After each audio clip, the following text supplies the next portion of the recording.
Are you opening up a poop? Yeah, we're open, dude. What are you doing? Hey everybody, welcome to another episode of Lester Saints of Discord. I'm Hugo. I'm Jake. And, yeah. If you guys hear sound in the background, that's because Miss Rimshee is in the kitchen. You know, where she belongs, outside of the bedroom. If you hear sound in my background, it's because somebody broke into my apartment, and you should let me know immediately, because that's not good. So the pot's clanking isn't supposed to be happening? No, it's not. It's okay, it's a studio apartment, I can see my front door from. Yeah, anyways, welcome everybody. Jeff's not going to be on for the YouTube Saints tonight. There's some stuff going on there. But Nick's going to be doing a show still. And might even get a bonus show tomorrow. Woohoo. Woohoo! Yep. Any other Discord-related news? Before we get into the Discord-related news, be sure to, if your poo is black, don't be afraid, but do check with your doctor. Moving forward. I was telling you that in confidence. Moving forward, we have the town hall this weekend, Sunday. In fact, so please be there.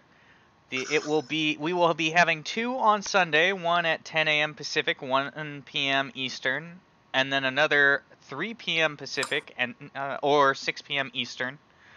Either you can be there for either one or both or neither. Sunday. Be sure to come on down, give your suggestions, and yell at the moderators. Yeah, that's pretty much what we're expecting. Plus, we need stuff to talk about at the mod meeting after the fact, because the moderators never send me stuff they want on the agenda. I don't have much on the agenda, so... Well, I haven't gotten anything from anyone. Yeah. Yeah. So, yeah. Oh, please be there. Yeah, having you guys at the town hall really helped us figure out what you guys want. That's how we got the music chat channel that everybody's been enjoying so much lately. Which actually is a lot of fun. It's how we established the gaming list, which doesn't seem to be used as much, but everyone's it mostly gets used for Brawlhalla and Destiny and some Jackbox gaming. Yeah. All of which are good. By the way, there's somebody in the Discord that has the new Jackbox pack, and they are going to be doing something possibly tomorrow in the Discord. I forgot about that. So if you guys like Jackbox games and you want to try out the new games that just came out, hang out in the Discord tomorrow. Yeah. Yeah, that's pretty much it for server news. Beyond that, yeah, we got nothing major going on. It's been very quiet, which is simultaneously nice and scary. It's less work for us, but it concerns me that there's plots going on in another Discord. Yeah. Looking at you, Gator. You're so full of shit.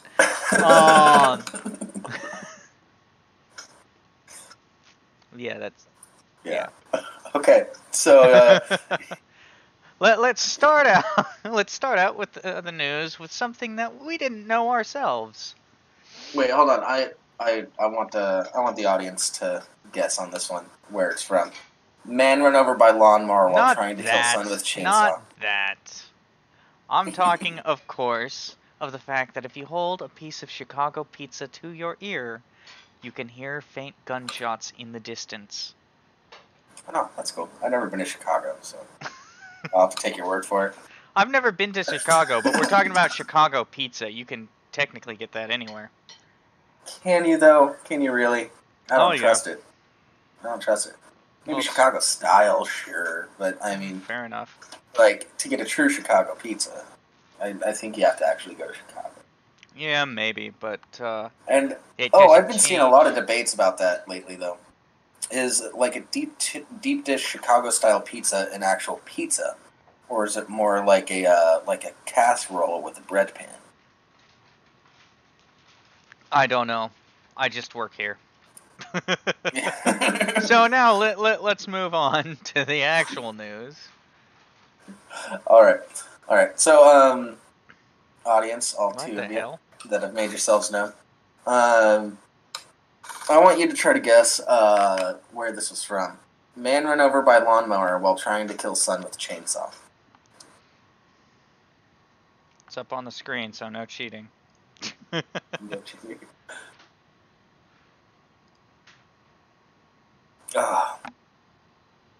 delay's too long. I don't care. It's in Tennessee.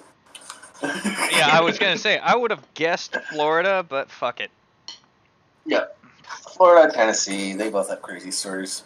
Florida's a bit more crazy, but well, when you hear stuff from Florida, it's more funny crazy. When you hear stuff from like Tennessee or any other state for that matter, it's stuff that's so crazy that it actually made it out of the police station. Well, yeah. So the reason why you hear so much crazy shit from Florida, though, is because it's a state law that the police have to turn over arrest records to the press. That's why you hear so much shit from Florida. Yeah. Yeah. All right. A man who police say was run over with a lawnmower while trying to kill his son with a chainsaw has had to have his leg amputated. The Bristol Herald Courier reports that a warrant for 76-year-old Douglas Ferguson couldn't be served until Tuesday because of the severity of his injuries. According to a Sullivan County Sheriff's Office release, officers called to a home June 28 found Ferguson bleeding from his leg and head. A preliminary investigation indicated that he had tried to attack his son with a running chainsaw while his son mowed the yard. Detectives say the father and son had an ongoing feud. Ferguson is charged with attempted second-degree murder and violating probation. It's unclear whether he has a lawyer to comment on his behalf. That's a short article. I thought it was longer than that. Weird. Yeah, you go after your son with a chainsaw, and he runs you over with a lawnmower, I guess. I want to say, not only is there a typo that I auto-corrected in my own brain, but I fucking hate that. I want to know if it was a riding lawnmower or if it was a push mower. Yes.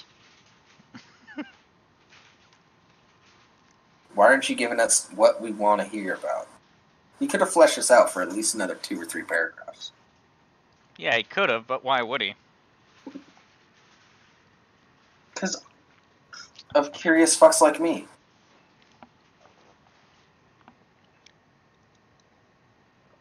Yeah. Yeah. I would have included it. I also wouldn't have this fucking typo that's right here. But, whatever.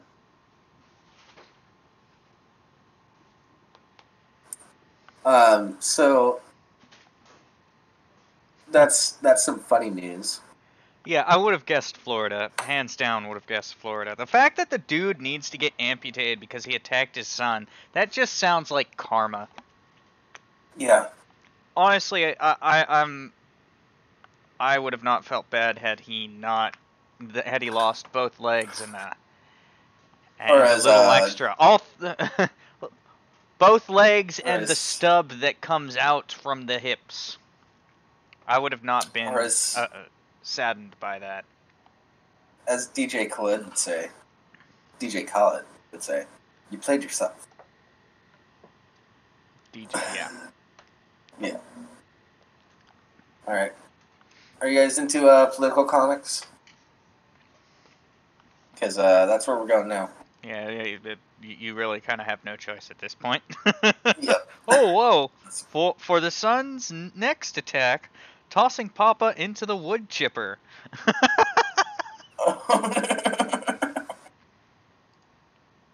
Or it could be a Tucker Dale versus Evil. He just jumped right into the freaking wood chipper. If you guys haven't seen Tucker and Dale versus Evil, I recommend going and seeing it. Maybe borrow it from a friend, quote unquote. Watch it from the bow of a pirate ship. Okay, Even. heads up, everyone. Just a real quick thing. This just came through from Anahata. The show that's usually scheduled for today at 6:30 Pacific, 9:30 Eastern is postponed until tomorrow, same time. Nick says he might stream later on the channel, but it won't be Saints. It'll just be him doing something extra. So, this is a day before Saints episode then. Well, fuck this. Let's just cancel this show and just do it tomorrow. We just started. But I can't. I definitely can't do tomorrow. Okay. Yeah. Fine. Shit. I wanted to go get a steak. Alright.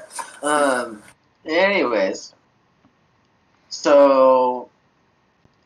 Wait, is Jeff going to be on tomorrow? Yeah, I would think so.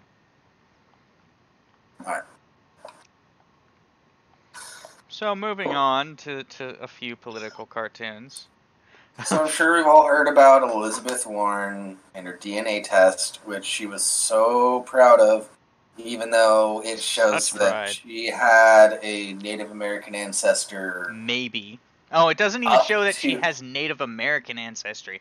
It shows that she has, like, Peruvian... She's got South American ancestry. It points to some sort of Native American ancestry. I'm gonna give benefit of the doubt on that one. All right. However, it's such a small amount that well, it's a fact. It would have been up to 10 generations ago. Oh, it was at least what, 5, 6 generations ago? It was at least 6, at most 10. So they're settling on the estimate of 8. Yeah, right down the middle. Yeah. Essentially, she has. I'm more black than she is Native American. Not even joking. Oh yeah. If she's Native American, Rimshee is black.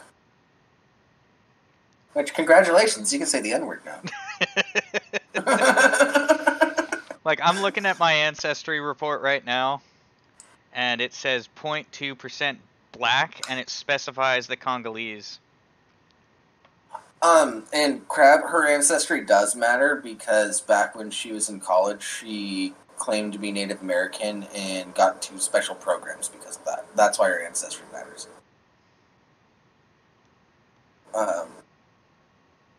And she got, I think she got like a special scholarship too, because she was claiming it. So,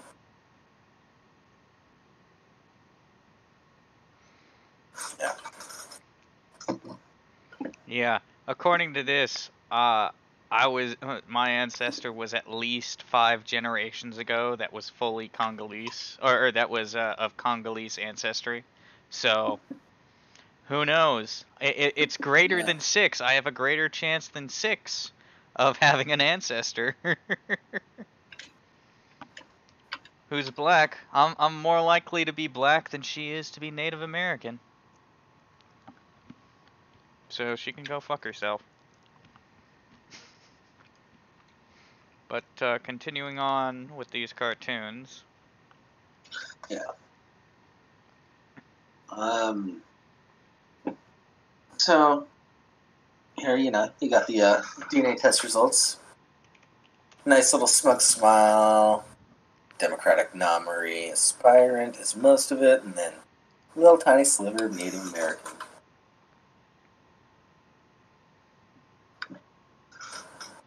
Next one. I consider myself a Cherokee. At a minimum, both of my maternal grandparents were of Cherokee heritage. I suppose, technically speaking, I'm between 164th and 1024th Cherokee. I test drove a Jeep Cherokee once. Yep.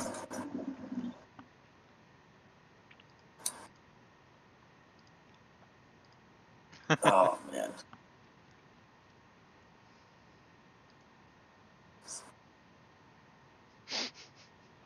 But Senator Warren, you're only 1024th Native American. Nevertheless, she persisted.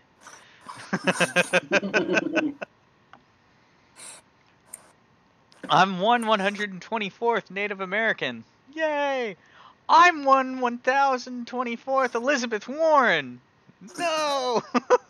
Oh yeah, that is actually the Cherokee Nation is pissed at her right now because of that whole because of the whole scholarship or whatever special program she was in. Skip Yeah. Talk Live, hello. 0.1% Native American, 99.9% offensive, 100% insulted. Mm-hmm. Yep. Yep.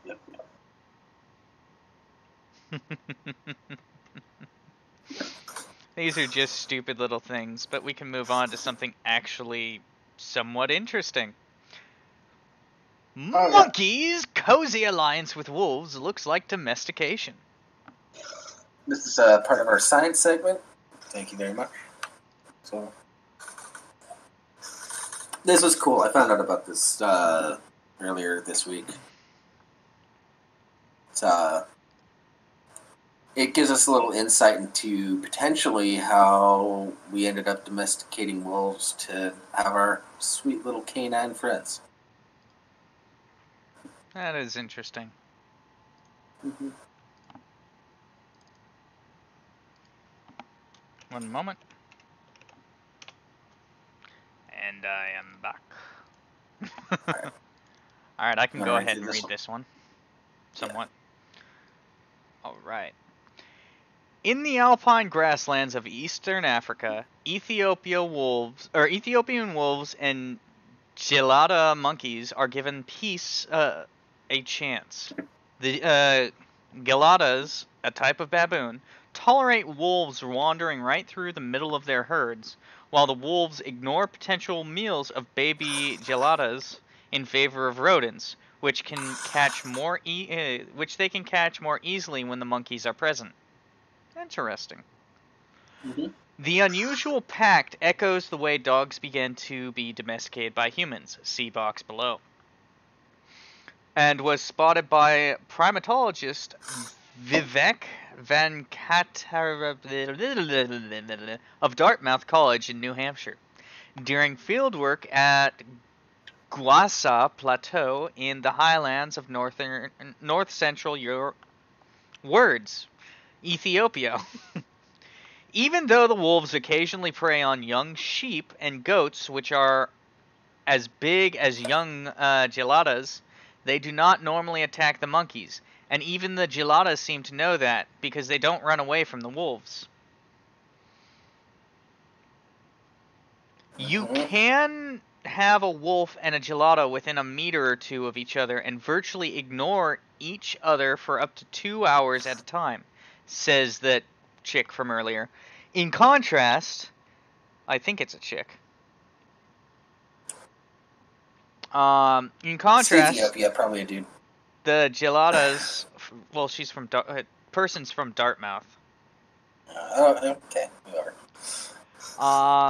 In contrast, the geladas flee immediately to cliffs for safety when they spot feral dogs, which approach aggressively and often prey on them. When walking through a herd, which comprises many bands of monkeys grazing together in groups of 600 to 700 individuals, the wolves seem to take care to behave in a non-threatening way. They move slowly and calmly as they forage for rodents, and avoid zigzag running. They avoid the zigzag running they use elsewhere. That scientists observed. So this is really cool because that means the monkeys are differentiating the wolves from the feral dogs. Yeah, that is a fascinating thing, in all honesty. Yeah.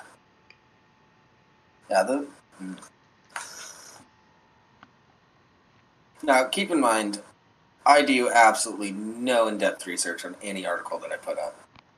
So, I don't know how legitimate this is or anything like that. So... But when I heard about it, I thought it was interesting. I found it here. So, continuing on, the deliberate association. This suggested that they were deliberately associating with the geladas. Since the wolves usually entered gelada groups during the middle of the day when rodents are most active, he wondered whether the geladas made it easier for the wolves to catch the rodents, their primary prey. So it is a he. Okay. I'm just going to start calling him Vivek. Vivek and his colleagues followed individual wolves for 17 days, recording each attempted capture of a rodent and whether it worked. The wolves succeeded in 67% of attempts when within gelada herds, but only 25% of the time when on their own. Oh, wow. Higher success rate. Yeah.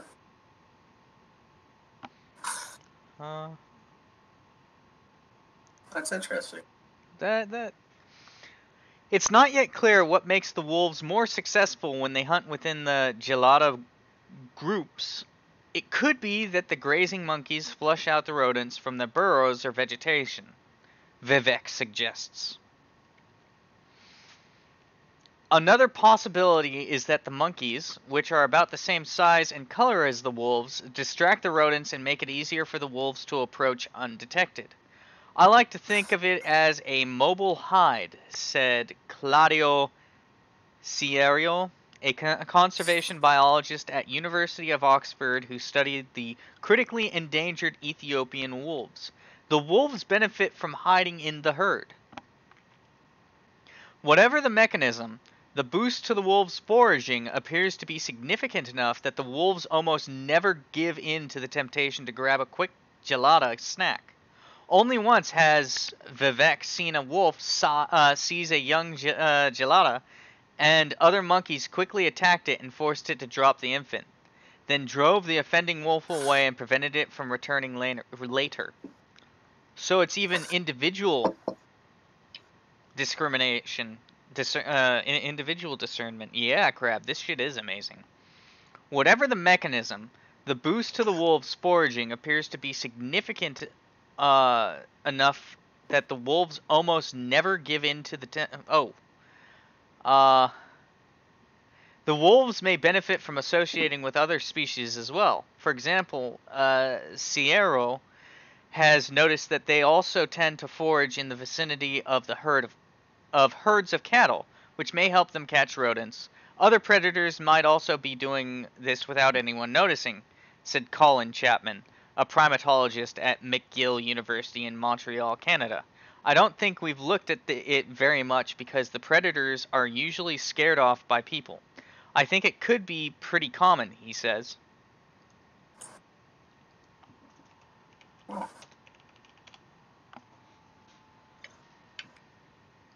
Like, that multiple animals use each other like that? Is that what you're talking about?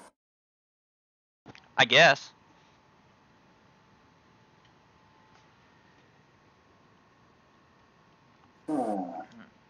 I mean, we can read over the taming man's best friend bit. It's pretty short. Yeah, Taming man's best friend. Wolves and primates hanging around together gradually become tolerant of one another's presence. That sounds a lot like the first steps in the domestication of dogs by humans. Dogs were domesticated between 40,000 and 11,000 years ago, and although the process remains shrouded in mystery, one hypothesis is that it started when wolves began following roaming human groups to take advantage of the large carcasses they left behind after hunting.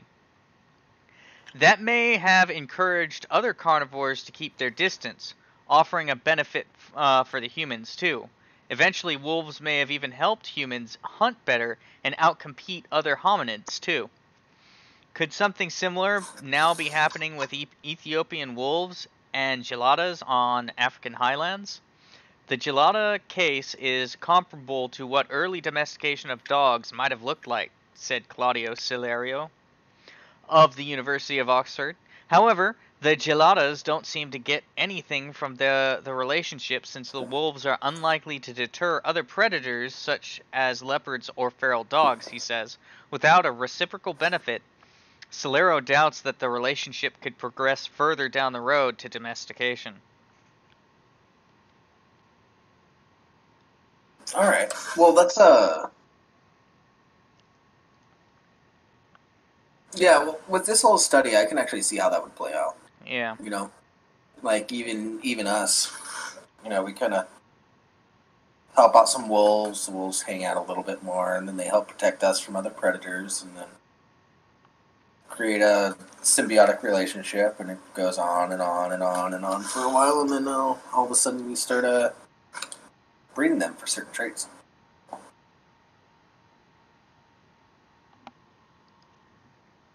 Yeah. The beginning of dogs, my friends.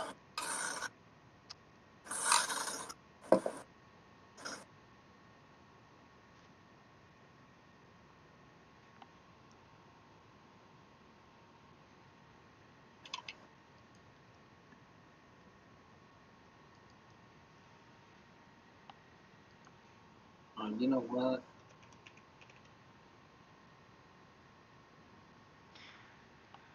This is we're working on getting someone in apparently. Yeah. I'm having some issues here. You are having issues. You are an issue. Yeah, Crab, can you add me as a friend on Discord? We'll Please? pull you in. Oh, it's Mr. Crab. Yeah, see that explain. I just sent him a friend request. Cool. If he exists, or if he accepts, I'll pull him in. Doggo and Monkey Alliance. Yeah. Monkeys with shotguns. Whoop whoop.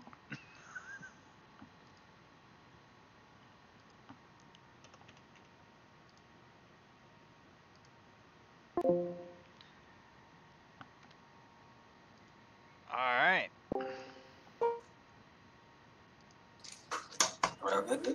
Mr. Krabs. Crabs. Ooh. Ooh. You got an echo. You got an echo. Alright.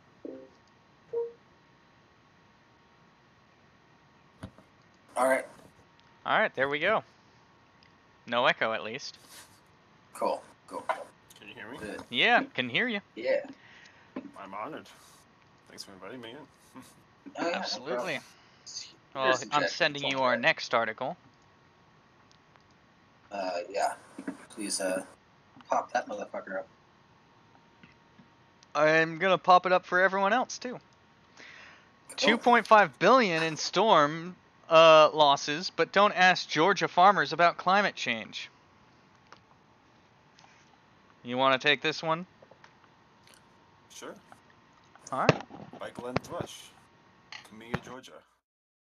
Renee Moss was standing in her ruined cotton field, boot towing a fallen bowl and that looked like a dirty snowball, and debating her husband, Clayton, about how maybe, just maybe, Hurricane Michael was a result of climate change.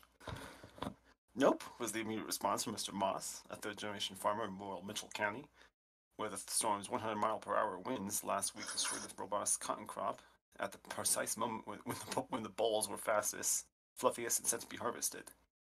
The bolls, I'm not sure what. Oh, the cotton. Those. Yeah. 2 minutes earlier, Mr. Moss's insurance broker had told him that his losses were likely to be in the 80 to 100% range, the same faced by nearly every other farmer in this part of Southwest Georgia. The area, which was directly in the path of the storm, and one of the largest bastions of multi-generational family farming in the country, and a major national producer of cotton, peanuts, sweet corn, pine, timber, and poultry. Look, I know the storms are making it unsustainable. It's what's happened this year. It's what happened this year happens next year. We're done. What? Awkwardly phrased. Mr. Moss, 38, told his wife. Yeah, But we're basically, if always it happens happy. again, we're fucked. Yeah. It's Georgia, so you gotta say it like this. Look, I know what happened. I know the storms are making it unsustainable. If what's happened this year happens next year, we're done. Nice. Why is it that made so much more sense? It's because. But we've always had bad weather. Is it getting worse? Have we had 3 bad years in a row? Yeah. But I'm worried about About the weather, not climate change. There you go. All right. Thanks for the translation. Miss Moss, 41, shrugged. House divided, she said.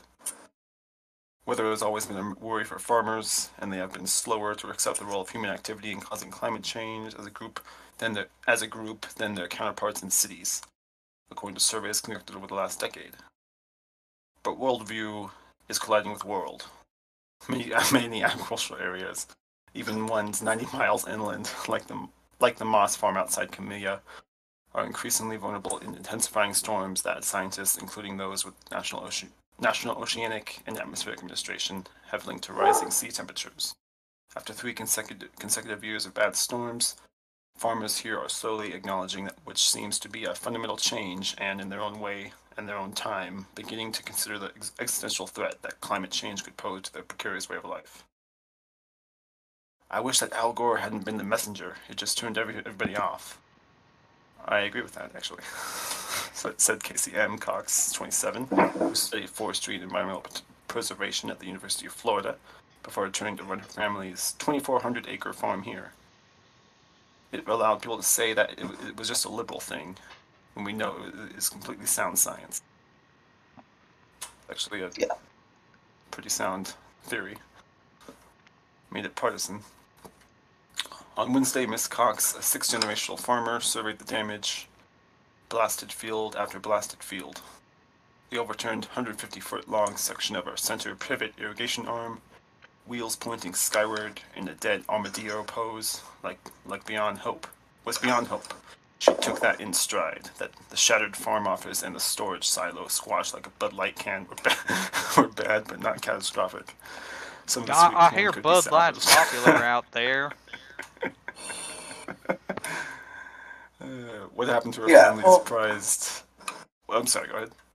Yeah, last I checked, the argument isn't even if climate change is happening or not. The argument lately has been, are humans causing it? And I think the biggest issue now is how do we slow it? We can't stop it at this point. Yeah, I heard somebody...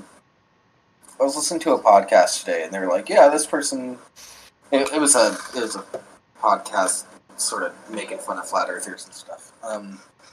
But they were like, yeah, this person, like, he's reasonable. He believes in evolution. He believes in global warming, though he calls it climate change, which it is climate change. Because some places are actually cooling and some places are heating up. That's kind of the downside when shit like this happens, because it changes all of the ocean and air currents, so everything gets all fucked up. I don't know where I was going with that. Whatever. Well, here's the big thing I see with this. Like, it feels like they're making fun of these farmers for not believing in climate change or not paying attention to it. But the reality is, these are fucking farmers. Their entire world is in that field. They don't give a flying fuck about the overall realities of global climate change, whether or not it's real. They're worried about getting their crop to market to make enough money to sustain their family and keep their food, or keep their crops going for the next season. Yeah, you want to know a fun fact about farmers? They actually do go to college for agriculture.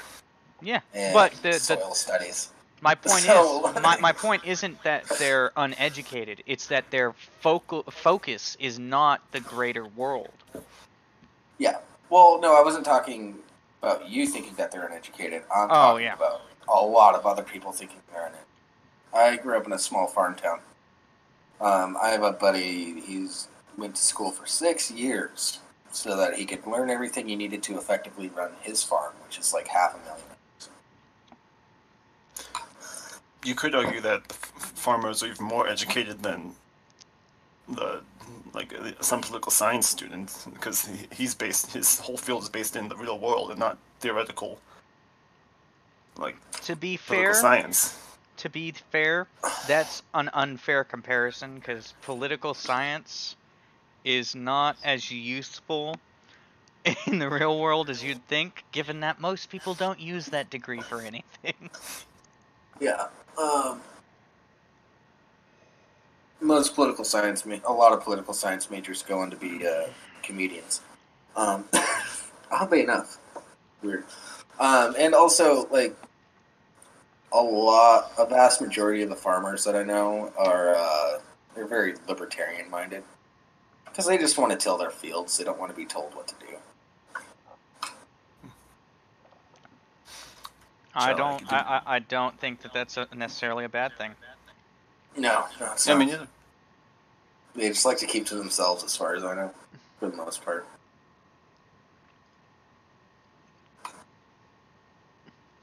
Shall I continue? Absolutely. All right. What happened to her family's prized 9-acre grove of pecan trees planted by her Funny enough, I've got pecans in a bowl right now. Great. Munch on them. Planted by her great-grandfather in 1910 was another matter. The stately pale trees... I guess it's the state tree of Georgia. The stately pale trees has been smashed to splintered bark and branch.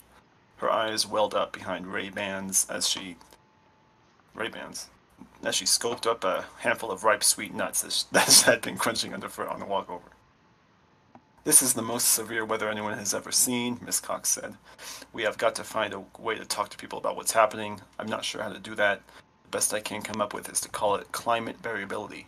That's an expression people seem to accept. Farmers and state officials in Georgia, Florida, and Alabama are still trying to assess the damage by Michael, which had the strongest sustained winds of any storm to hit the southeast since Hurricane Andrew in 1992. But the destruction is already believed to be on a scale not previously seen in Georgia, a 65 billion a year agricultural powerhouse. The state's total losses clustered in the southwest could top $2.5 billion, according to Gary W. Black, the state agricultural commissioner. The cotton crop this year could be a near total loss, with damage estimated at between $300 million and $800 million. Crop insurance will cover a fraction of that damage, in part because payouts are calculated on a 10-year average yield kept below by the damage done by Hurricane Irma last year. In other words, insurance companies pinching people as they usually do, said Plant Honeycutt, an executive with South Georgia Crop Insurance. That was nothing by comparison, Mr. Honeycutt said. Everything south of Mitchell County, that's basically gone now. In many parts of Georgia, climate change is infrequently discussed. A half-dozen conversations with farmers, academics, and agricultural officials were cut short politely when the words global warming were uttered. That's politics, and I don't want to get into it, said Rainer Churchwell, a program specialist with the Georgia Farm Bureau. Whether it's going to happen, it's not something we think too much about. Yeah, that's actually not a bad attitude to have about it. What are we going to do about it? I'm just trying to run my farm. Yeah, like I said, they focus on their scope, and their scope consists almost entirely of their farm. What are they going to do about the carbon usage, the carbon emissions in the state or in the big cities? They're literally a single voice, or maybe half a dozen voices on a single acre. If anything, they're doing more for climate change because they're growing plants that will take in carbon dioxide and convert it into oxygen. So, and the ranchers are doing good too because they're killing cattle. Yeah, they're farting too much, filling up the atmosphere with methane. Another natural consequence might be farmers moving north to what's traditionally been colder areas because they're going to warm up. So Georgia might just lose population over the decades. Yeah. But I don't necessarily, because when it comes to farming, like, you need to do crop rotation anyways, so then moving north and then being able to do the same crops farther north wouldn't necessarily be bad to break into some new soil. I think Russia let nature retake over what they had. It's just hard to farm that big. I've read that Russia has actually seen some benefits because their farmers up there are trying to are having greater yields because of the warmer weather. Yeah. So Well, I'm not surprised by that at all. shall I continue? Go ahead. Jared Whitaker, a genial cotton agronomist with the University of Georgia's Agricultural Extension Service in Tifton, joked, "Sure, I'll talk about climate change. Let's go off the record." The issue has barely come up in the campaign to elect Georgia's next governor. Brian Kemp, the Republican candidate and current Secretary of State, has said almost nothing about it in speeches or in his campaign website. His Democratic opponent Stacey Abrams has been somewhat more vocal, arguing for the need to address the issue and proposing increases to green technology and investment as part of her economic platform. The current governor, Nathan Deal, a Republican, opposed every major effort by the Obama administration to curtail greenhouse gases linked to climate change. Georgia was one of 24 states that sued the EPA in 2015 to overturn Barack Obama's Clean Power Plan in his attempt to leverage the Clean Air Act into stricter carbon emission standards on power plants. These issues still seem abstract and irrelevant to many farmers in the state's agricultural belt. They are far more focused at the moment on getting some form of federal assistance to deal with the latest disaster. In other words, they're focused more on the immediate than the long term. They're focused on their scope. Yeah. "We're not poor, we make good money some years," said Trey Davis, who runs a 5,000-acre farm in Doe Run, across the line in Colquitt County, and said he had already lost business as a result of the agricultural tariffs imposed by President Trump in China. "I think it's a fair question to ask why we deserve more help when people in the cities, people on government assistance aren't. The difference is that we feed the country. Yet few farmers here see a one-time infusion of aid as a solution to their problems. The weather, whatever its cause, is becoming an increasingly big factor in the complex economic algorithm of maintaining a way of life that they have chosen to pursue, but it is not the only one. Equipment is becoming more sophisticated and expensive. International markets are less predictable than they were, and labor remains in desperately short supply.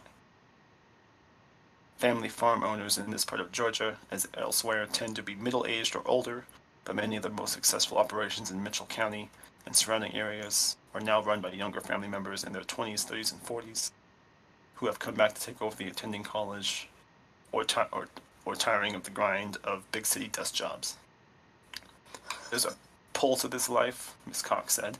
"When I went away to college, I never thought I'd come back, but this is where I want to be. I love the land, I love the pines, I love the river, I love the sense of heritage." On Wednesday, a handful of young farm owners gathered in a small office of the wine business Miss Moss runs near the husband's cotton fields to talk about the future. They started with a pragmatic sharing information about insurance claims, payouts that need to be made on undelivered crops, and the complications of refrigerating perishable greens harvested before the storm, and there are still widespread power failures. But they also came together to process the loss of the cotton harvest in the same way they would process any other loss. Yeah, go ahead and finish. Yeah. Never mind. It's the last paragraph. "This right here still hurts. I'm still grieving this crop. Still," said Preston Jimerson, who runs a branch of the Moss Farm in Dew Run. "I put more hours and work into this than I do with family. It's such a loss. It's such a deep, deep loss." I just remembered to put a picture of you up on the screen. Yeah. So now you're also, there. there was a correction made to this article. It's not between 300 and 800 billion. It's 300 and 800 million. It's a huge difference. But yeah. It's a lot of money, but not as much as initially thought. Yeah, it's about 1/1000 as much.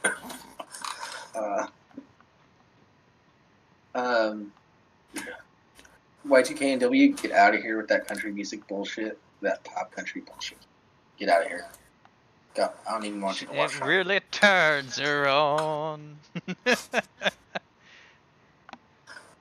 Honky tonk, donk donk. Get the shit. You know, out, he actually please. made that. He came up with that song because he heard the word badonk donk. He's like, I need to use that in a song, so he created honky tonk badonk donk as a result. Yeah. And I only had to hear it every fucking day for 7 years. Why is that? Small farm town. Everybody listened to it all the time, especially Fair the enough. chicks.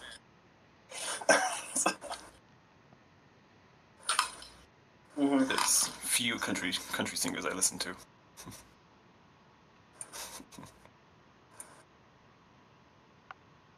Yeah. I like the old school outlaw country. I'm fine with that. But all the modern countries, a bunch of pop music, it's a bunch of bullshit.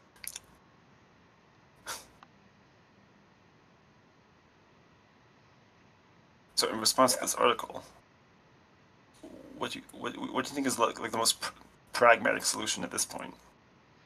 Honestly, this is such a complicated situation, I'm not even sure. I'll tell you what. No, let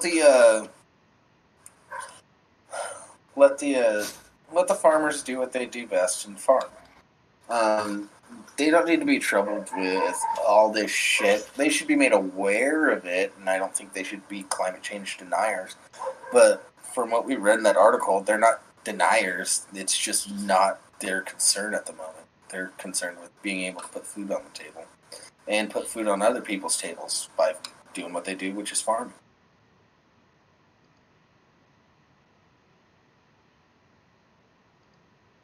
I'd say the best thing for farmers to do is to try and diversify, Well, you plant say that, but a more like a wider variety of crops, however that's possible.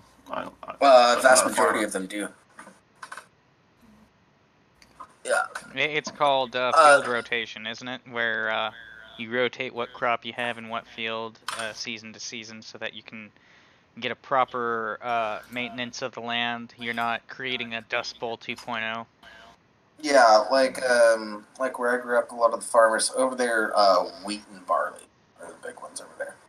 But what they do is they cut their fields into essentially thirds, and they'll have 1/3 for wheat, 1/3 for barley, and then a third that just stays stagnant for a year. That they don't purposefully grow anything there; they just leave it alone, and then they just do a whole rotation throughout that, so as not to diminish the soil nutrients.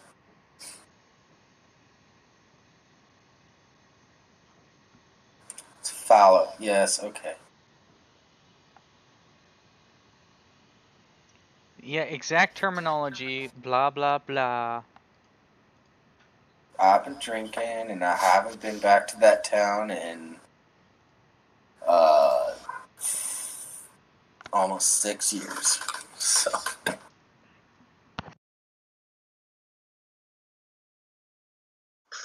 I've been talking to my farming friends for like 7 or 8 years.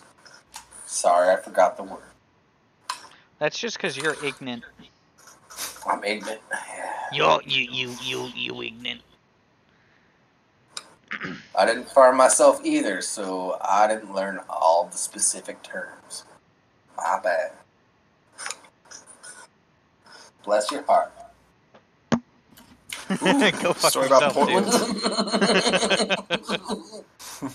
So, if we want to move on to the next article. Yeah, let's talk Antifa. Woo! In Portland. I was homeless in Portland for a couple weeks. It looks like these That was protesters fun. are House of Cards fans. Yeah. Yeah. Little anecdotal story. I was homeless in Portland for 2 weeks doing some couch surfing and whatnot because I knew a couple people. And I was looking for a job.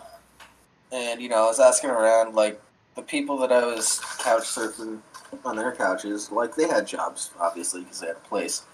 And then they threw a party one night, and I was asking everybody at the party, and about 5 out of 20 people were employed. And that's when I left Portland. Fun shit. Sounds about right. Yeah. I mean, we got Jeff in fucking Fern Gully. Yeah, but... And Nick's God, he's in a dystopian post-apocalyptic future where it always snows and everyone hates their life. Oh wait, that's now.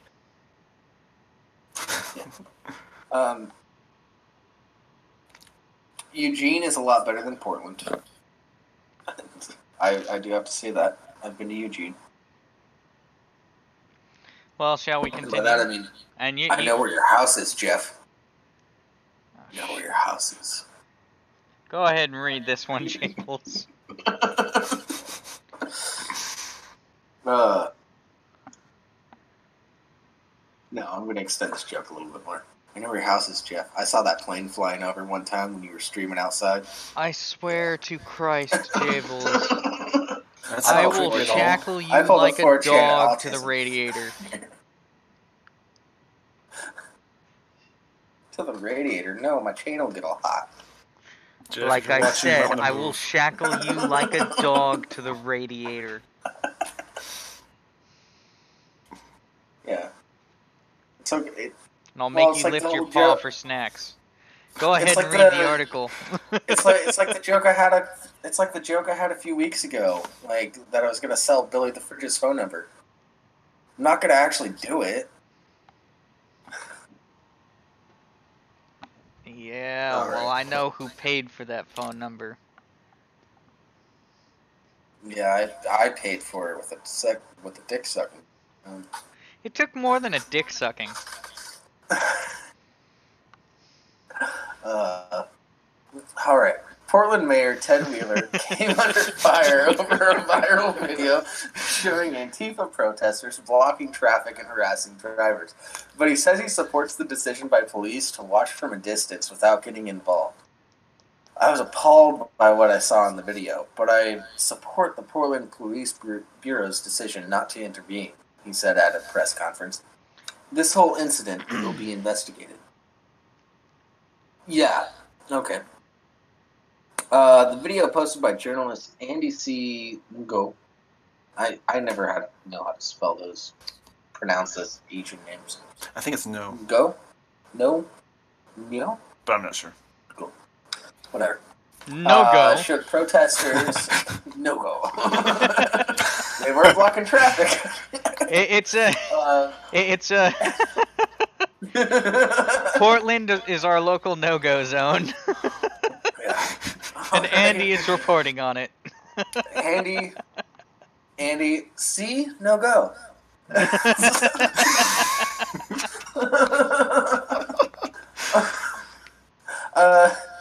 Sorry, Andy. I support you so far. He showed protesters, including members of Antifa and Black Lives Matter, blocking an intersection and attempting to direct traffic while officers on a bunch of officers on a single motorcycle. All right. Watched from a block away. You know, why am I not surprised that BLM was involved? Because them and Antifa are pretty much the same. Them and Antifa are as thick as thins. They're Egyptian butt buddies. Blood brothers. They want the same thing. No, they're blood Tear down the brothers. society. No, they're not blood brothers. They're butt buddies. One takes it and then they switch places. No, it's Antifa are being cucked by Black Lives Matter. What the shit? It What? fucking the damn thing refreshed on me. Oh, okay. Thanks for stepping on that joke. It wasn't gonna be good anyway. No, it's... I can't say it now. Timing's gone. Just because they're broke back does not mean that you can make a good joke out of it, Jables. No. I was saying the Antifa members are being cucked by Black Lives Matter. They have to have girlfriends first. Yeah. I How do you think all the sexual assault happens with Antifa? Then how are they getting cucked if they don't have girlfriends? They have girlfriends. They use their Antifa points to get some sort of girlfriend. Well, no, never mind. They're in the friend zone. But the Black Lives Matter people are still going in there and fucking their crushes.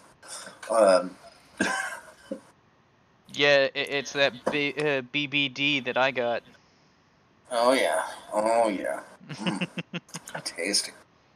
At one point, the activists chased down 74-year-old Kent Hauser after he made a right turn against their wishes. Pounding on a silver Lexus and breaking a window, the car sustained thousands of dollars in damage, he told the Oregonian. Okay. I'm curious where they were directing people. Arrested. What's that? I'm curious where they were directing people and what they were preventing them from going. I think they were directing them away from a street that they were having a protest on or something. I don't remember. The fact that it just auto-refreshed on me too. What the fuck? The fact that they're shitting on the normal flow of everything is bullshit. Bullshit. Yeah, as far as I know, they literally just blocked a road. Yeah, I feel like there's gotta be something more to it, but that is literally all I've heard. Yeah. Maybe this article will go into it. When you find your place. Yeah, because it did the same shit to me, just automatically refreshed. God damn it. Alright. Even so, Mr. Wheeler insisted that motorists should feel completely safe coming into downtown Portland. Yeah, no shit. Yeah, that's yeah, they should. They don't, because you're shit at your job, apparently. Demonstrators did not obtain a permit before holding the October 6th march to protest the death of Patrick Kimmons, a 27-year-old black man who was shot and killed September 30th by police. The shooting is under investigation. Okay, was Patrick Kimmons... was that a shooting in Portland? Yeah, I think so. Did they block off the street he died on? Is that what happened? I don't know. Like, Mayor's been key. Like, in all honesty, I don't care at this point whether or not they had legitimate reasons for doing it, because the way they went about it was so shit that I just don't care. They have no sympathy from me. Hell, they make this kid look like seem like he's guilty because of how they're acting. Yeah. I mean, he could very well be an innocent individual who was shot in a legitimate excessive use of force police shooting, or police police corruption incident. I don't care at this point because of how they're acting. It overshadows the death of an individual. Yeah. I'm gonna DM Donut Operator real quick, see what he's about. And activist groups like Antifa don't do anything to help solve the problem because they're not willing to entertain suggestions for reform. They just want to say, hey, get rid of all police departments, fire all police officers, crazy stuff like that. That's because they're more interested in the control than they are the actual function. Which, hey, they should team up with NCAPs. Well, here's the reality. They want to disband the police, and they want to get rid of the state and all this stuff. And then the moment that's all gone, they're going to take mob rule, and they'll start forming their own vigilante gangs to go, oh god, it's about to restart. I feel like it's about to restart. Or refresh. And they're going to just play, they're going to go around playing cop, and they're going to drag people out and beat them to death for looking at a member wrong, and the member's going to be like, hey, that guy mugged me. Yeah. And it's just going to fuck everything up. It'll go back to a feudal system, whatever. It won't go back to a feudal system. That would be the lucky ending. I've been saying for years that we just need to hit the reset button, whether it be disease or a bunch of nukes. I don't think we need to hit a reset button.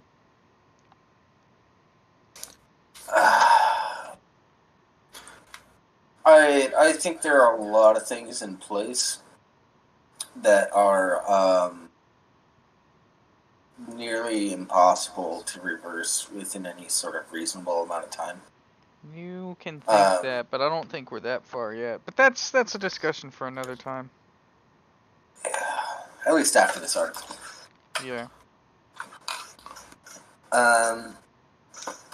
The mayor has been accused of taking a kid-gloved approach to the protests that routinely roil the liberal enclave, such as the summer occupation of the Immigration and Customs Enforcement Building, which saw Portland police refuse to assist the immigration enforcement officers unless they were in physical danger. Okay. This is the kind of street anarchy that routinely happens where I live, tweeted Mr. No-Go. More rioting broke out Saturday night as Antifa activists brawled with protesters who turned out for a flash march for law and order, organized Patriot Prayer, a right-wing group. Huh. Okay, so Patriot Prayer showed up. Alright. Yeah, later. At a separate march. Yeah, Portland police made no arrests during the bloody melee, even though officers observed people in possession of hard-knuckled gloves, firearms, batons, and knives. Officers also observed people use pepper spray, according to a department statement. Officers responded to the same scene and used less lethal munitions to break up the fight and prevent further violence. We will continue to investigate this incident, and ask that anyone who is the victim of a crime to come forward and file a report. Yeah, if you're a victim of a crime, file a report, please.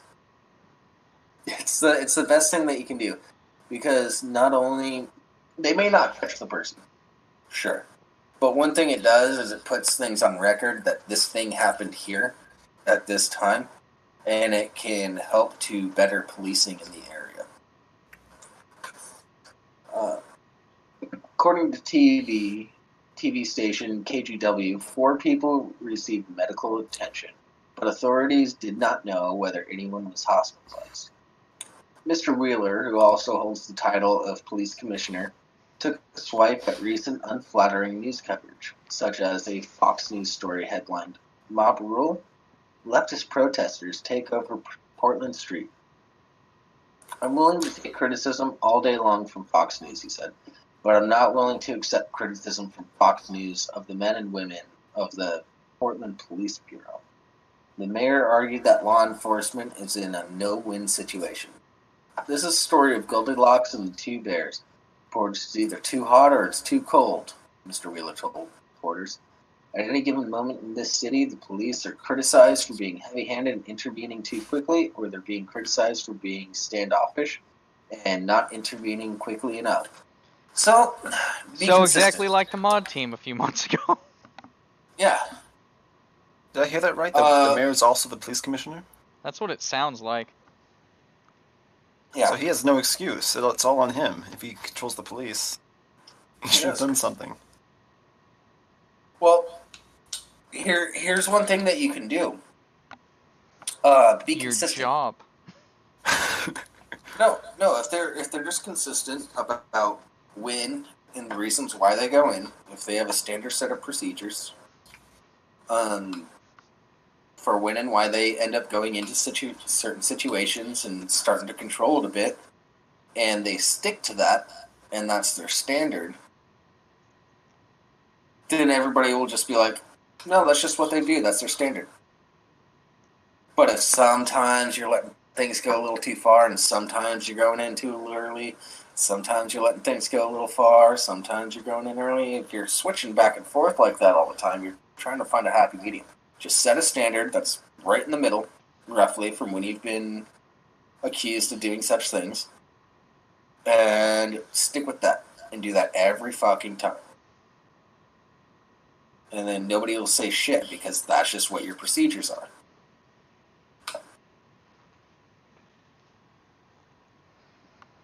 It's that simple. Huh?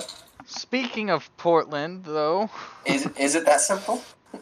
it's not as simple as it sounds. Trust me, as Yeah. mods, Jabel and I have dealt with that very issue. Yeah. That's why we're very strict. That's why I'm very strict with him. Do you regret giving Jables mod powers? I never gave Jabel's mod powers. It was Jeff who No. gave him mod powers all the way up to admin. Came straight from Jeff. Which means I should make another admin status and be like super gold admin, and that would be like me and Waffle. There'd be no difference in real power between that and... No one. I can change the icon for the Discord server. It's super I fun. know you can. Don't do it. There's so Go much mad shit with I can power. do that I don't do, Rimshee. You know this. I know this because I stop you. Not all the time. I'm not around all the time, man. Sounds like Jables needs This an is Uncle what I Ben. deal with. Man, I have to be serious all day at work. You expect I'm gonna be serious when I'm fucking around online? Fuck no. But I expect you to at least take the job somewhat seriously. I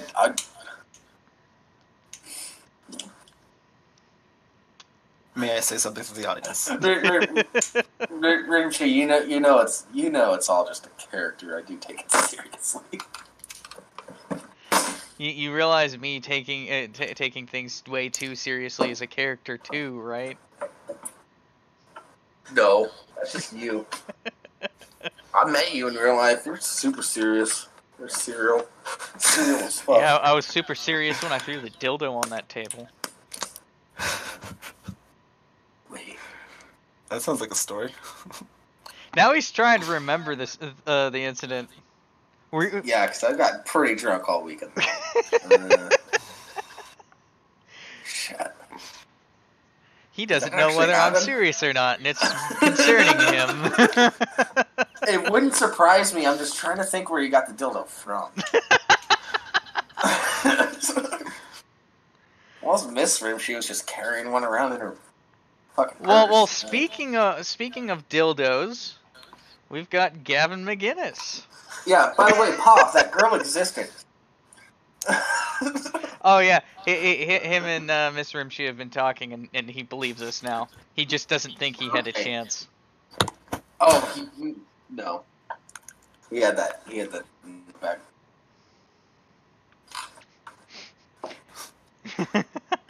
To the audience, Tim Poole, the journalist, made a great summary of that last article. You should go check it out. Yeah. All 6 of you watching. Oh, yeah. Well, considering I- 3 of I- those are us, I Hi, 3 people. And hi to anyone who would potentially watch this in the future. Yeah. What are the numbers Alright. on that? 70 something? I don't fucking. I haven't looked at it. I haven't looked at Could be 2 for all I the know. analytics in a while. But let's talk about Gavin McGinnis and the Proud Boys.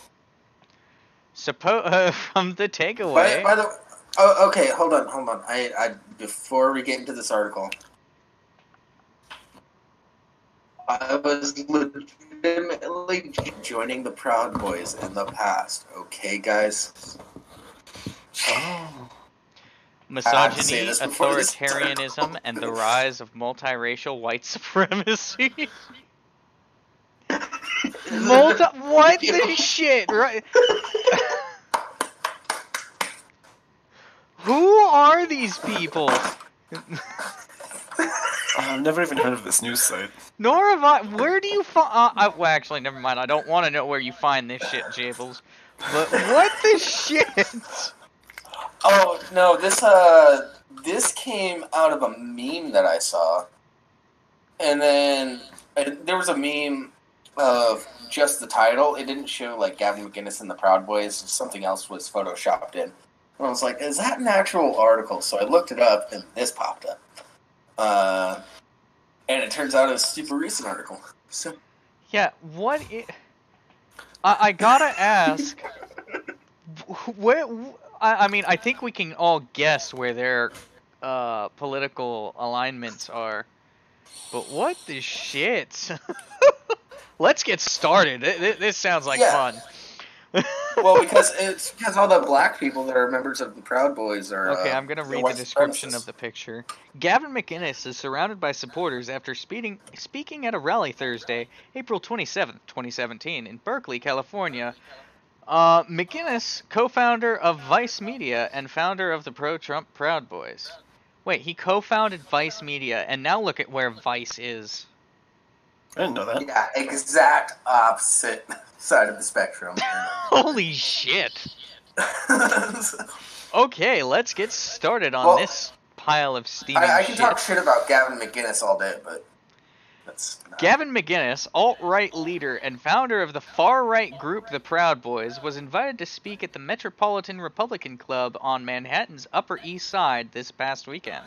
In advance of his appearance, McInnes promised to reenact the 1960 assassination of Japanese socialist Injiro Asanuma, posing in photos depicting ugly Asian caricatures.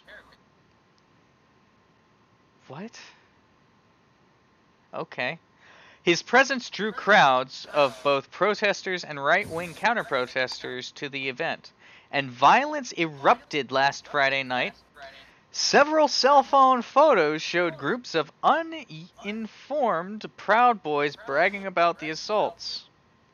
And NYPD released footage of a protester throwing a bottle at McInnes' supporters.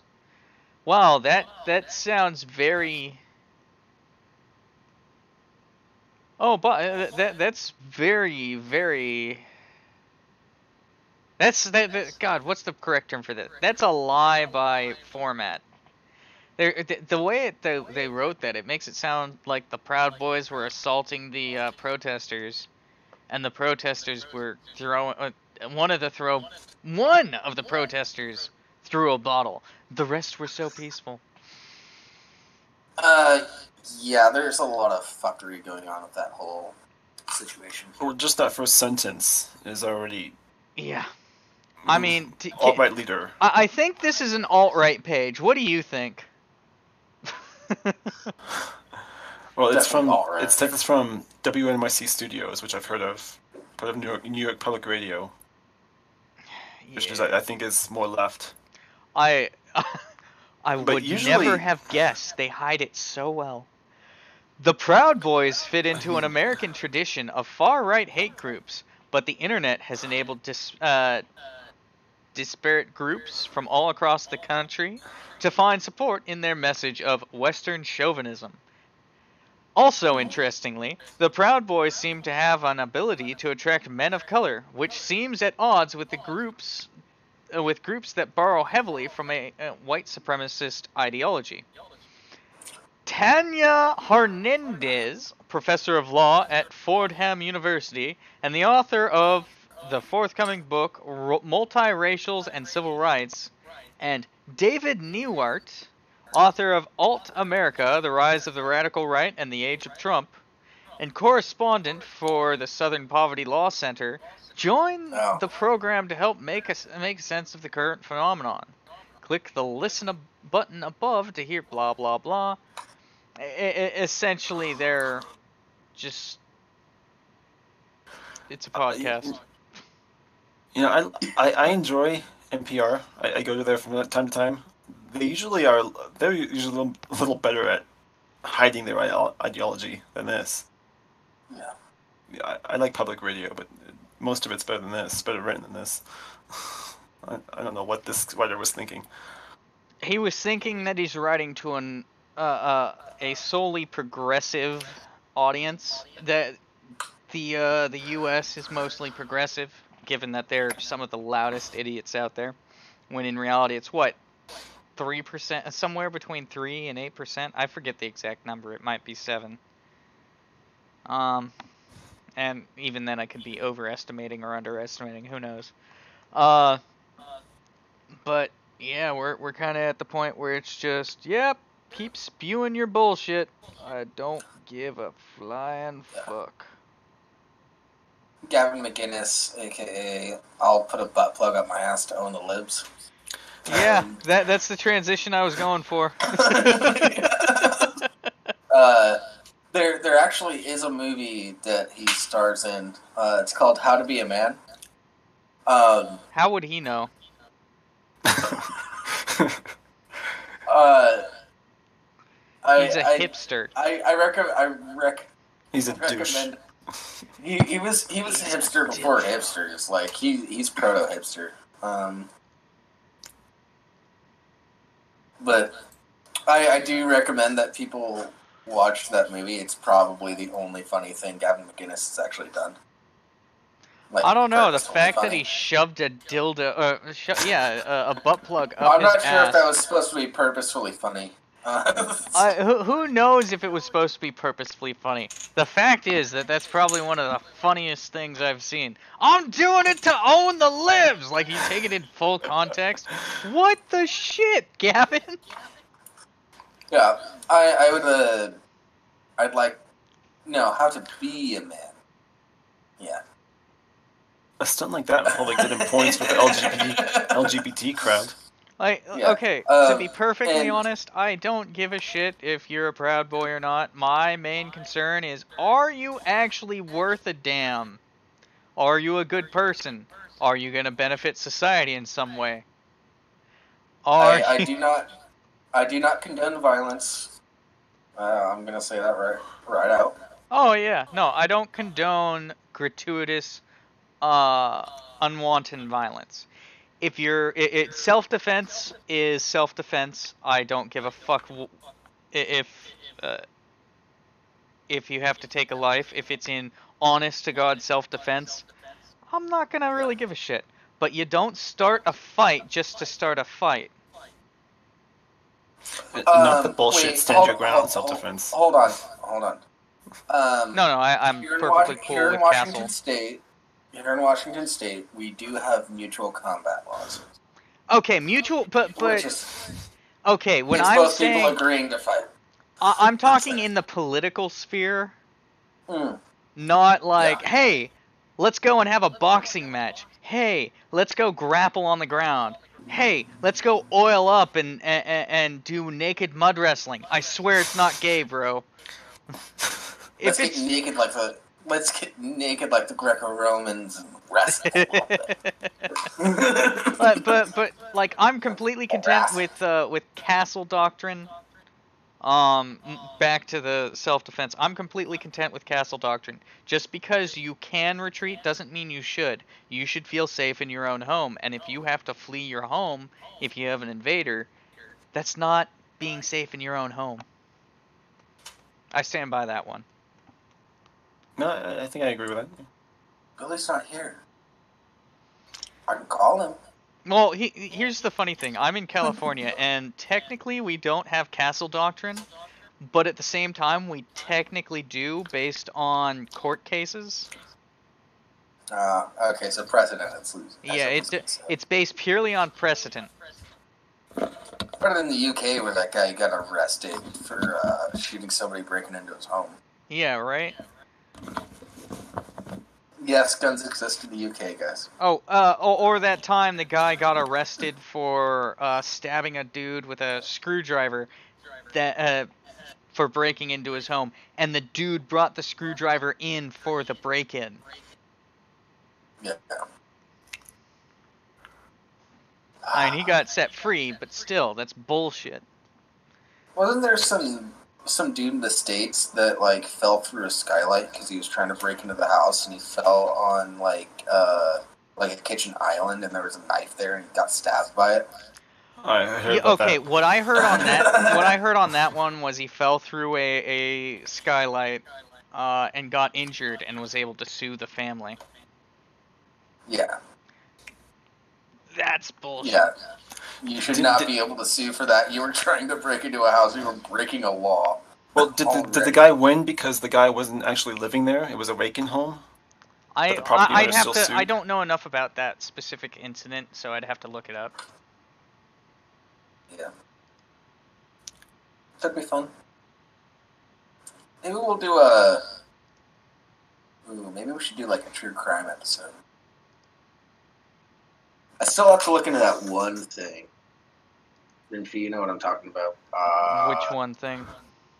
Oh shit. The college professors that sort of fucked with everybody. Not the Peter Boghossian. The thing, college professor that sort of fucks everybody. No.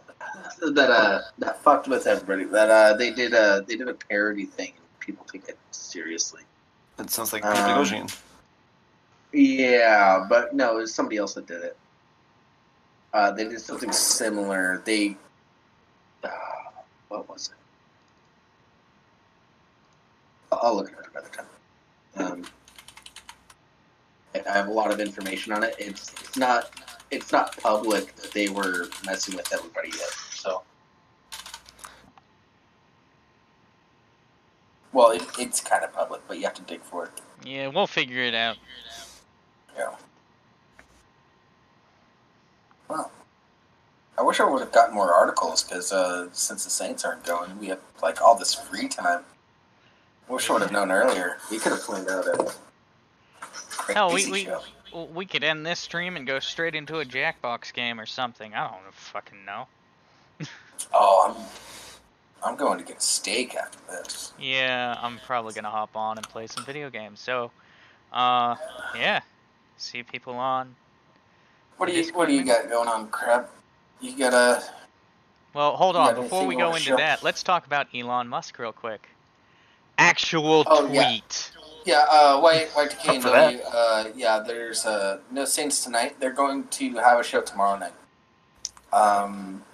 Which I may or may not just do like a Google Hangouts pre-show beforehand. Same time. What? Just tomorrow night instead. That's satire, right? That's... This is not a screenshot, by the way. This is an actual tweet from Elon Musk. Like, I'm scrolling up and down so that you can see that this is actually him, a tweet and not just a...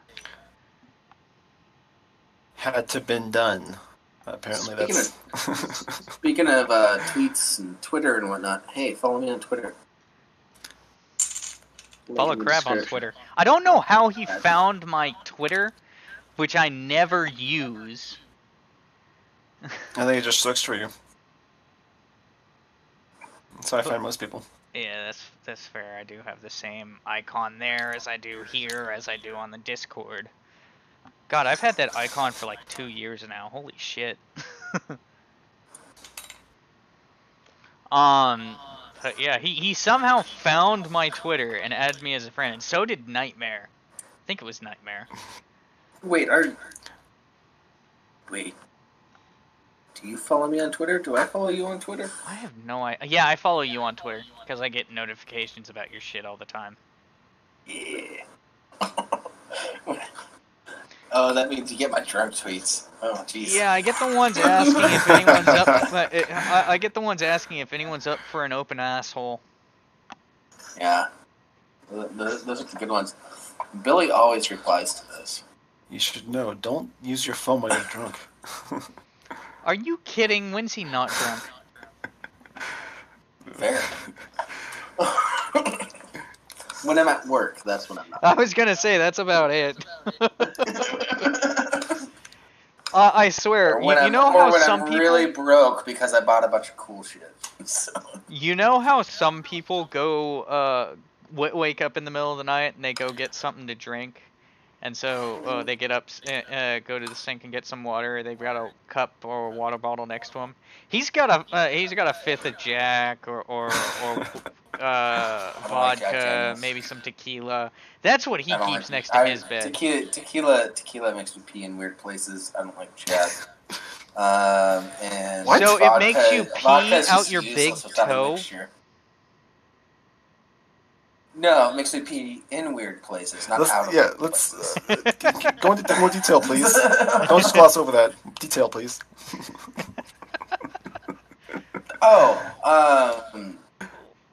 Tried to pee on a ceiling once. Oh, okay. So not pee out of one night places. after drinking a bunch of tequila, like, I ran into my bedroom door so many times that I thought I went through the right amount of doors to get to the bathroom, and then I just ended up pissing in the hallway.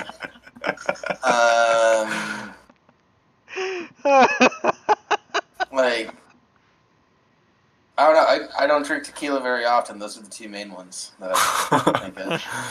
I once tried to pee out of a 5th-story window that was facing the city, and no one cared because it's You're on the Seattle. 5th story. Nobody can see it. Well, English translation for tequila is tequila. Well, you know, the fun thing is that, like, San Tequila. Francisco actually has a poo app. Yeah. It's fucking hilarious. A poo app. As bad as the fart app. No, what it is no, it marks on it the map maps where people have pooed in the city. And I don't mean like in a bathroom, I mean on the street. Yeah. The human shit on the sidewalks and in the street is so bad they had to make an app so that people can make sure to open. I'm they even have more worried about. They have a public utility that you could refer to as the Poo Patrol. Yep. I'm more worried about the need for that. If a city needs that, why that San Francisco needs it. Trust me. Well, there was actually a really funny. So there was a news crew walking around with the mayor of San Francisco. Yeah. And as they're walking around and they're talking about all the shit on the streets, there's a dude just like slapping his arm and getting ready to shoot up in the background. And you know all that shit's there because once. Okay, so opiates make you constipated, which is why a lot of people, when they're on opiates, they also have to take laxatives. Which is why I didn't shit for a week when I was in the hospital and having fentanyl injected straight into my spine. But injected straight into your dick. It was right into my spine, my dude. It was awesome.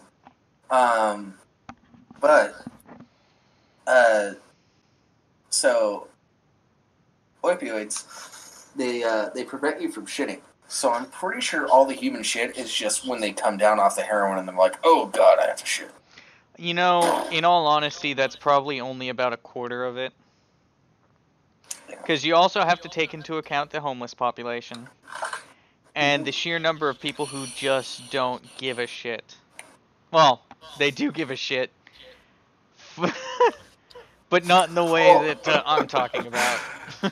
Well, here dude, in I've Seattle, been walking through San Francisco and literally seen someone drop trow and start shitting. I saw an asshole that I did not want to see. I saw the brown eye. Wait, hold on.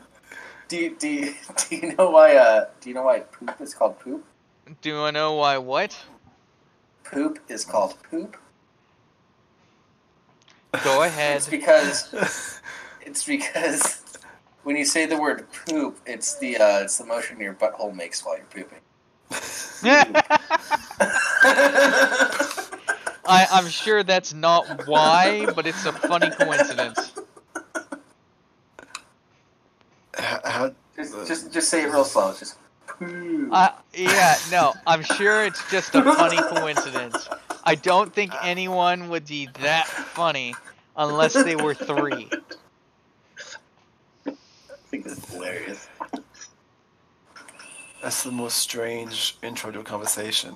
Is that an intro or is that an outro? That's an outro. Hey, crap, anything you want to show? It's great. Right. No, do you want to shill? Not how do you like the show? Oh, you want to shill. Follow me on Twitch, Crab90. I've been streaming more often the past couple days. Yeah. Cool. Watch me fail at Far Cry 3. I like seeing people fail. That's why I watch Kill Tony. I picked a fight with a tiger once. Mauled me to death. Cool.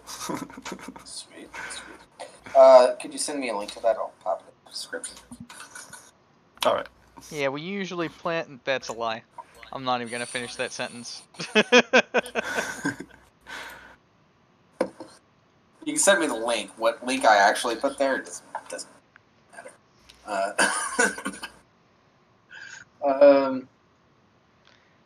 Monkey's invented poop. Wolf's just copied. Huh. Weird. So, with that... Hold on. One last thing. A reminder that we have the Discord Town Hall on Sunday, October 21st. We have 2 different instances of it. One at 10 a.m. Pacific Standard Time, 1 p.m. Eastern Standard Time. And a second one at 3 p.m. Pacific Standard Time, 6 p.m. Eastern Standard Time. Please be there. It will be held in the Town Hall text and Town Hall voice, which are at the bottom of server stuff category, right at the top. The Town Hall voice will be opened up on Sunday. Town Hall text is open now. If you have anything you want talked about during the Town Hall, but you won't be there, feel free to drop it in Town Hall text. Cool. Hope you all can make it. Yep. I'll be there. Maybe. I'll be there. Okay. As long as you'll be there. I might not have to be there. May You I have make a to be there, suggestion Jables. for this show? Jokes. I All right. to Christ. May I suggest something for this show? Sure. Random guests from the Discord. Just Oh, pick random people. Easier said than done. Yeah. Okay. We tried that for a while, but the People don't volunteer, and it's not like, Yeah. oh, let's just pull in Goose, who's currently in voice chat 1, since this is a call. Although we could do shit like that. We could come here. We'll talk about that off air. Yeah. Anyways. You're giving him ideas. Anyways, with that, we have been your Lesser Saints of Discord. Have a good night, everybody. No Saints show tonight. I might do like a Google Hangouts pre-show where everybody can just sort of join in and hang out with the Google Hangouts link. Rimshee won't be around, so we're just going to shoot the shit. I might bring up some weird-ass articles or something. I might be able to pop Who the fuck knows? in briefly, but I've got work tomorrow, so... Yeah. Saints is tomorrow night at 6:30 p.m. Pacific Standard Time, 9:30 p.m. Eastern Standard Time. They have a guest on that I forget who the guest was, but it's a pretty high up guest, which will be a lot of fun. Jeff might be a part of that. We don't know for sure yet. And we're going to be here every Friday at 4:30 p.m. Pacific Standard Time, 7:30 p.m. Eastern Standard Time. I love and hate you all at the same time. Have a good night, everybody. You're a dirty bastard, Jables. Thanks for having me on. I'm dirty as fuck. I'm nasty. You're nasty. You're just a Nasty. nasty bitch, ain't you? Nasty. Oh, yeah, nasty bitch. Call me a nasty Oh, bitch one more time. I fucking love that Oh, shit. yeah.